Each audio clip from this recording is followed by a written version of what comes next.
Hello, YouTube. Time for Chapter 2 of Glitch, as the title would suggest. And I swear this painting isn't crooked. It's the base that it's sitting on, just a stack of pillows. So, sorry about all those people nitpicky about it. Anyway, I'll continue. Chapter 2.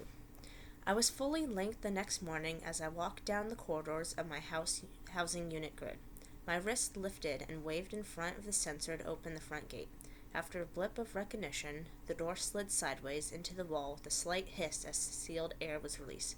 Air quality was carefully regulated everywhere in our underground city, and all of the buildings that were dug deep down into the earth and all the tunnels connecting them. I stepped 2 even paces into the small portal room. One door sealed behind me, and the next opened to the tunnel system. My hand secured the strap of my school tablet case over my shoulder. 3 rising tones noted the coming link news, but I didn't freeze in place. Instead, the now familiar rush of sensation swept over me. No more link readout on the periphery of my vision, no more voices in my head. I was glitching. I smiled, breathed a sigh of relief, and stretched my neck. Even though I knew it meant I'd have to be extra careful until the link clicked back in, I was glad to have my head to myself again. I felt a tinge of unease at the sudden frequency of my glitches, but I couldn't worry about it right now. I never knew how long a glitch would last or how far apart the glitches would be, and I didn't want to waste the glitch time with constant fear and worry. I stepped into the narrow, whitewashed concrete tunnel and looked around. Eyes alone, so I let myself linger and look. The walls around me were concrete and aluminum, but I could suddenly see the slight differences in the colors and textures. I breathed in the dry smell of old paint and dust. I listened to the noise of my shoes and slight swish of my pants echoing down the 3-foot-wide tunnel. I looked left and right, but there's still no one else coming, so I trailed my fingertips along the rough walls of the tunnel, leaning on the cool aluminum of each housing complex door as I passed. I stayed for another moment, but eventually I dropped my arms and squared my shoulders, posture perfect, and passed through a small archway into the much wider subway access tunnel. A small archway... Our housing grid was on sublevel 2, almost level with the subway hub. Gray-suited subjects entered from the other similar tributary tunnels and fell silently into line, walking down the low-ceilinged tunnel. The clack of black-heeled shoes echoed off the concrete floor and walls of the tunnel, reminding me of the storm I'd seen almost 2 months ago. A pipe had burst and flooded the lower levels at my school, and they moved us into one of the few sub-level 0 rooms.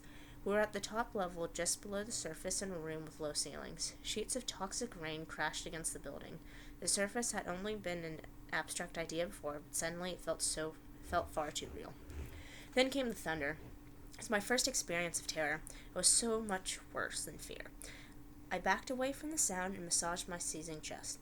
My heart monitor went off for the first time in public. I forced myself to calm down fast enough to avoid an immediate diagnostic, but only by hiding from the sound of the rain. I never wondered about the surface again. It must be a terrifying place. I tried to dismiss the memory of the storm by losing myself in the back and forth robotic pace of walking. I studied the back of the heads in front of me, trying to memorize every texture and color. It kept me busy for half a mile of walking. I only realized we had arrived at the subway and the people in front of me slowed down. I looked around the wide platform and the high concrete ceiling arching above the track. The openness of the subway tunnels also made me uncomfortable. The air always seemed a little thinner here, and I just wondered how closely the air quality was regulated in such a large chamber. The walls and ceiling arched over our heads about 30 feet up. People stood like statues as they waited for the train to take them to school or work, all except for one blonde little girl who tugged on her mother's hand. My eyes flicked uneasily to the regulator standing near the black columns. The girl hopped around with an exaggerated motion, giggling whenever her feet hit the concrete. Her actions looked completely out of sync with her tiny starched gray suit. The sound of her feet and laugh echoed throughout the tunnel. I tried to memorize her features to draw her later. She was so beautiful, so alive. Watching her made me feel light inside. The learning text referred to the old world emotions as childish. Glitching happened from time to time with children because the V-chip hardware cannot always keep up with their rapid development. It was difficult to accomplish complete control. Too much V-chip control and the brain wouldn't develop into adulthood correctly. Simply downloading information had turned subjects into vegetables. They'd been forced to deactivate them. The human neurons needed to stay alive or the brain deteriorated. That was why we still had to go to the academy until we were ready for labor at 18. Then we got our final adult V-chip, the chip that would control us and protect us from glitches for the rest of our adult lives. The rumble of the train in the distance made everyone stand up straighter, more alert. I glanced at the clock on the wall and tried to move unobstructively towards the front of the crowd. I'd be late to school if I didn't catch this train. I couldn't risk any anomalous behavior, anything to bring more attention to me. I accidentally bumped a man in the shoulder, and he looked at me with too much interest. I slowed and made my face blank. Nothing anomalous here. Just a normal subject waiting for a train. He paused, hesitating, then looked away. Out of the corner of my eye, I saw the little blonde girl still bouncing around us as the train neared. Her mother motioned with her hand for the girl to come. If she didn't respond, the woman called her name. I couldn't hear the mother's voice over the roar of the approaching train, and apparently the girl couldn't either. She kept dancing. She was very close to the edge of the platform. Too close. I risked another glance at the nearby regulators, but they hadn't moved. They weren't programmed to prevent accidents, and glitching children do not pose immediate grounds for removal. I looked back at the girl, a frantic feeling growing in my chest. She twirled closer to the ledge, arms out, eyes closed. The train came around the corner. The mother reached out and almost managed to grasp the girl's little jacket. But the girl hopped just out of reach and landed with one foot off the platform. She toppled backward towards the tracks below, no fear on her face, still that clueless little smile. "No!" I screamed, reaching my hand out involuntarily. Her mother reacted as well, but too slowly. The train noise was deafening, drowning out my scream. And that's when I did it. The thing I swore I'd never do again. The secret I kept trying so desperately to deny existed. I mean, it simply wasn't possible. It was illogical, but I did it now, without thinking or acknowledging that I fully expected it to work. I reached out to the girl with my mind. I searched out the shape of her in the milliseconds as she fell.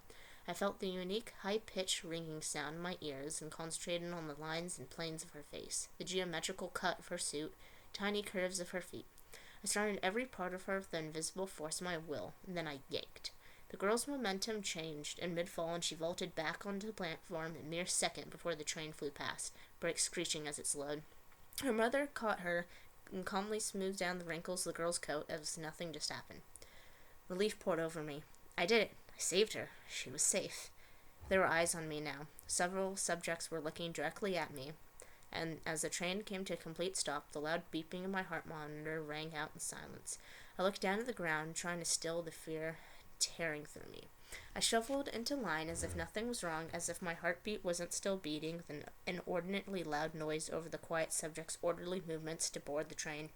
Focused on my training. Slow, measured breaths, repeat the community creed, concentrate on the still lines of my face. Few people tapped on their subcutaneous forearm panels. They must be reporting me, reporting my anomalous behavior.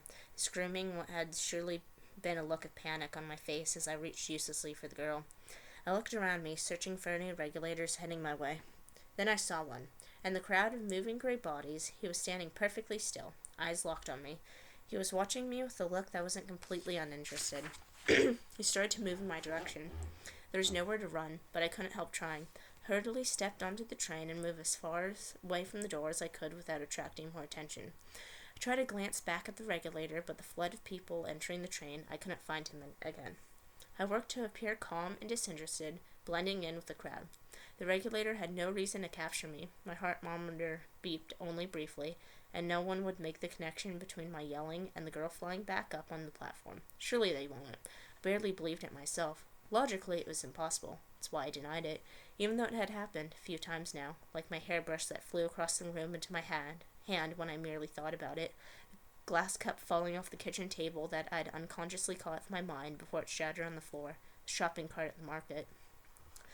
The doors sealed closed and the air filtration system hummed as the train smoothly started forward. I stole a glance around, trying to look blank and completely disinterested. If the regulator was on this train, there'd be no escape. No sign of the regulator. Everyone's faces seemed to have settled back into indifference as they all stood evenly spaced apart, holding the floor-to-ceiling poles studded throughout the train cart. The incident with the girl was completely forgotten. I was safe. I took a deep breath to soothe my jarred nerves, but then amid the empty faces and the crowd space, my eyes latched onto a pair of bright blue-green eyes. I realized with a jolt that it was the same boy from the day before in the market corridor, and he was looking right at me. He was tall and thin, with hair so dark it looked black, and those eyes that stared at me with an intensity that seemed to sizzle through my skin. What had he seen? Why did he keep looking when others' faces had gone empty? I stood still, clutching a pole for balance and staring at the rounded corners of the dark subway window. I hope my eyes looked glazed over because inside, my emotions were roiling. Could he possibly know about the thing I could do? Would he report it?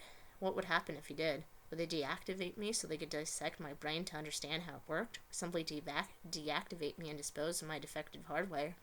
There were just too many questions I couldn't answer. I clenched my eyes shut to stop the dizzying tumble of fears, and then realized that might appear anomalous. I went back to staring at the window's edge, jittery with nervous tension for the rest of the ride to the academy. I wanted to get off this train and forget about what had happened on the platform and the boy with the piercing eyes. As the train slowed at the station, though, I saw the boy move toward the doors. My eyes widened in spite of relief. Was he following me? Try to think back, to remember if I had seen him run at the academy or on the train before. I didn't know. I spent so much time making sure I acted normally. I was sometimes oblivious to the subjects around me. I stepped off the train and entered the flow of kids my age, heading toward the academy entrance tunnel. Then, the flood of relief, I felt the familiar tingling sensation at the corners of my mind, marking the return of the link connection. I embraced it, letting my fear drift away into nothingness. It was lunchtime when I glitched again. I blinked a few times, and stared down at my plate until I was adjusted. I let myself go numb all morning while I was linked, not trying to fight the last inch of complete control. But now that I was all to myself again, the fear I'd successfully subdued all morning came rushing right back. I was sitting alone in the academy cafeteria, one of the largest open spaces in our sector. It was a wide, low-ceilinged room with columns placed every 15 feet throughout for support. It was bare, utilitarian, and gray, like everything else. There was light clatter in the dim cafeteria, students discussing classwork mostly. Several luminescent 3D projection cubes were set up on some tables with varying figures rotating inside them. Students worked on assignments. One group of students was studying the internal mechanics of bionic data nanodes. Another group examined the image of a rotating human head. As I watched, one student clicked on the translucent skull. The model zoomed in to reveal lobes of the brain. Another click revealed the complex bustles of nerves, tissues, and thin link hardware threaded all throughout. Training and studying all day for the time we'd reach adulthood, reach our final V-chip, and join the community workforce along our parents, everything was normal. But inside, I was still recovering from the morning's close call. Clearly, I needed to find a better method of controlling my glitches. There were no guarantees that there would be a well-timed train to rescue me next time, and I was starting to suspect that the boy on the train, the one with the bright blue-green eyes, was a sign of an even greater danger. A sign that had likely already been reported a few times as anomalous. When a report of an anomaly was logged in the community records, monitor would be sent to discreetly observe and report whether the subject was malfunctioning enough to warrant repairs before their biannual diagnostic checkup. That was the monitor's job, to locate and identify anomalous glitches. And they were experts at it, more observant and keen than the average subject, more aware of the minor symptoms of glitching than the brute regulators. They had no distinguishing hardware features. They were like ghosts, hidden within the ranks, anywhere, nowhere, all at once. Maybe someone had noticed the way I faltered when I glitched at the academy. Or what if my parents or Markin had found my sketches? Would they have reported me if they had? Swallowed again. Of course they would. There was no such concept as loyalty to the family unit, only loyalty to the community. Even then, it wasn't an emotion, only clear, cold logic. An anomaly observed is an anomaly reported. I glanced at the four regulators stationed at the corner of the room. The regulators at the academy were younger than the ones I'd seen patrolling the markets and at the subway. They were regulators in training. My chest jumped at the sight of them, but I soothed myself with the knowledge that there was no need to worry. If someone had reported me to Central Systems for what happened on the train platform this morning, I would have been taken away by now. Still, I glanced back and forth between the crowd and my salad, lingering at every opportunity on the regulators, wondering where the green-eyed boy, the monitor, could be. I chewed my salad silently, counting to five with each bite. Slow, methodical, a tomato crunched in my mouth, and juice exploded between my teeth. I wanted to close my eyes and enjoy the wild taste of it, slightly sweet, and yet not quite. I knew they grew all this produce in underground hothouses, but it still seemed wonderfully impossible to create from a tiny seed something so beautiful and complex. I speared a piece of broccoli with my fork and chewed on it thoroughly, enjoying the texture on my tongue and the crunch that echoed in my ears with each bite. I wish I could draw this feeling so I can hold it in my hands. Zoel, said a voice to my right, almost making me jump. I request your assistance on the homework we are assigned today. I looked over at Maximum and had to stop myself from smiling. He had tested through to the biotech track just like I had 3 years ago, and as adults we were both destined to become V-chip technicians. But he was hopeless at memorization. He had asked for tutoring 2 months ago, but now steady lunches with him were part of my daily routine. I kept telling him he should ask for memory enhancement programs, but he insisted that with practice and study he can learn it on his own. If we were capable of it, I as well thought he was stubborn. Stubborn was another word I'd learned from the old archive text at the Central Library database, along with happy, sad, guilty, lonely, angry, afraid. The green-eyed boy's face flashed in my memory. What had the expression on his face meant? Angry? Afraid? No, none of those things. It was just so desperate to see something, anything, on someone else's face I imagined it. Assistance willingly rendered, Maximum, I said. Let me retrieve my tablet. I reached down to unlick my case and pulled out the thin tablet. As I tapped the screen to load the neurochem test, I kept thinking about about the green-eyed boy from the subway. Maybe it was just his eyes. Maybe he had probably zoned out to the link and happened to be looking at me, not watching me carefully and reporting on my anomalous behavior. I needed to stop thinking about him. Shall we begin? Maximum asked. Yes, I said, careful to keep my voice placid and even. Oops. I looked over at Maximin, sorry, it's a weird name, whose shock of blonde hair and pale skin looked bright at the cafeteria light, his athletic build filling out the entire left side of my vision. I touched my subcutaneous forum panel. The 2x6-inch panel lit up underneath my skin. I tapped on it to get to my notes. Read through the text again, I said, then we could look over my notes. Maximin nodded and took the tablet to read. I watched him for a moment, then looked at my lit-up ARM keyboard to get my mind off larger worries. The smooth subcutaneous panels were implanted at age 5, then upgraded at ages 10 and 15. The skin was smooth over the top. I needed a 2D image to see my notes, so I took out one of the tiny black pyramid projectors from the tablet case and set it on the table. I tapped my forearm keyboard to connect it.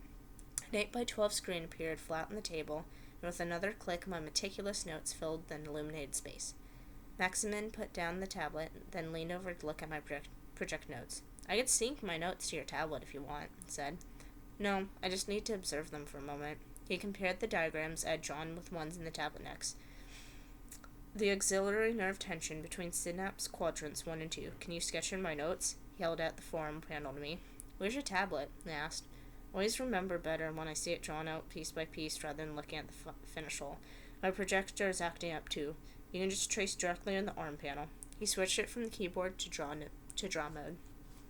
I nodded and leaned over closer to him. A curly strand of hair fell out of my clip, but I was too focused on explaining as I sketched to care. I used my finger to sketch the first quadrant on his forearm, then looked up to see if he was following me. I almost bumped his nose because he was leaning in so close. There was this look on his face, like he wasn't thinking about synapse quadrants at all. His eyes were on my neck. He reached up and rubbed the escaped strand of my hair between 2 fingers. So soft, he breathed out. Maximin, I said. He dropped the hair and went back to the sketch, and I quickly pushed the straight strand hair behind my ear. My arms were frozen and tense. What just happened? That was certainly anomalous behavior. Could it be some sort of monitor's test to see if I report an observed anomaly? Was I being watched from here? Could it be? Hope bloomed inside my chest. What if I wasn't the only one who glitched? But when I looked again, Maximin's face was completely blank, without a trace of energy and alertness I'd seen a moment before. Of course, once again, I'd been so focused on my own emotions that I was starting to see them everywhere. I struggled to keep my shoulders from sagging. Maximin wasn't a glitcher like me. He was part of the community, part of a greater whole where each person was a small but necessary node, linked in thought with all the other nodes. Humanity sublime. It's what I missed the most when I glitched, that feeling of wholeness and connection, belonging to something bigger than myself. Now it was just me. What good was it to have color and happiness when I couldn't share it with anyone? Community first, community always. Hot guilt swept over me again, that constant heavy sense that I was bad, wrong, broken. After all lessons I'd been taught about how individuality and selfishness were destructive, here I was not only refusing to report myself, but looking for a companion. Actually wanting Maximin to be broken too? What was wrong with me?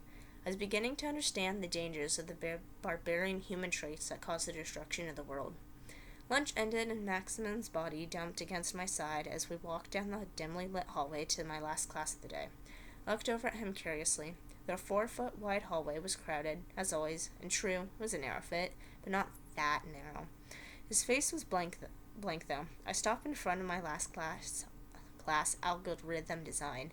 Maximum continued on down the hallway, turning to take a long glance back at me, and he was lost in the mass of subjects. I turned to my classroom and only barely managed not to stumble in surprise. The tall, green-eyed boy was there, sitting in the seat next to mine. Everyone else sat down methodically, calmly pulling out their tablets and typing on their arm panels to check the day's lessons. Sat down, conscious of the boy's long, gangly limbs stretching underneath the table into the front row in front of us. Extraneous space was an unnecessary luxury in sub-level buildings, so all classrooms were small. The room-length metal tables and chairs were lined up tightly to fit as many students as possible, 5 rows to a room. I tried to breathe normally. There's no reason to panic. I just needed to cut out all other thoughts and concentrate on the lesson about algorithm development. But I couldn't help discreetly sneaking glances at the boy. He was typing calmly on his forearm. At least for once he wasn't watching me. And even though his limbs were long, he wasn't touching me, almost as if he was being careful not to touch me. Suddenly, the professor stopped talking. All the students tilted their heads up expectantly. Must be a link announcement, I thought. I hoped it wasn't too important. I tried to make my face mimic the others in the room, as if I were concentrating on the link info, but then all eyes in the class turned to look at me. "Zoel," the professor said, "are you not paying attention to the link feed? You're to report to room A117 immediately." Heart monitor started vibrating loudly in the silent room. Oh, that was chapter 3.